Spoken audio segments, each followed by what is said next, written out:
Metro 202, Kennesaw, ER. This 202, we're 7 to 10 minutes out with a 42-year-old female complaining of migraine. Vitals are 187 over 93, 79% over there. They started by using the word infarction, which is the word they use for when the blood flow stops into your brain. And they used the word stroke. That just seemed so foreign to me because anytime I thought of a stroke, it had been for somebody that had, was elderly, somebody that an aneurysm or something like that, as opposed to somebody that was good and healthy. I had never been sick. I have always been a very active outdoors person. Less than a week prior to that, my boyfriend, now my husband Jim, and I had just gone on a 108-mile bike ride to celebrate my 42nd birthday.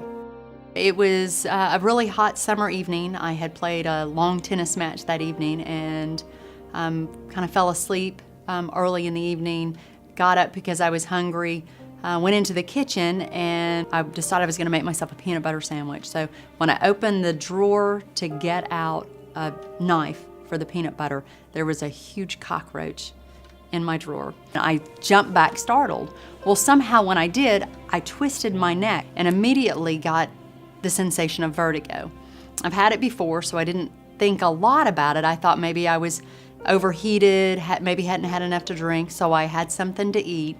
Eventually went to sleep, and I woke up about 4 o'clock in the morning with a horrendous headache, and again felt the sensation of vertigo. At this point, the bed is spinning, and if you've ever had vertigo, as soon as you can sit up right, generally the vertigo will go away, but it didn't go away.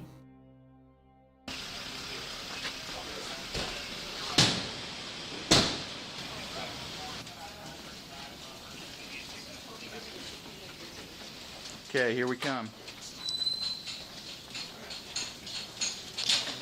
Miss Terri, and migraine, lost sensation on the right side. Do grip strength. I called the doctor. The doctor said to call 911 immediately, so I did. Then the ambulance brought me in. I spent about 12 days in the hospital, mainly because trying to recover because I couldn't swallow. They tried to feed me through a tube through to my stomach, and it didn't work for me, so I ended up being hooked up to a PICC line where I would feed myself nutrition. When I was finally released from the hospital, it was only because I could eventually start to feed myself. I went through therapy and learning how to swallow. Ultimately, the artery has healed. Most of the blood flow is now into that part of the brain. Visibly, even after the stroke, people wouldn't necessarily know I'd had a stroke. It took me about 2 years to be able to ride again after my recovery. I have already signed up for the MS 150, which is 150 miles. I have ridden 165 miles. I had some of the best and most amazing nurses. Having been there for 12 days, I had an opportunity to really bond with many of them. And I thought from the beginning to end, Wellstar did a great job.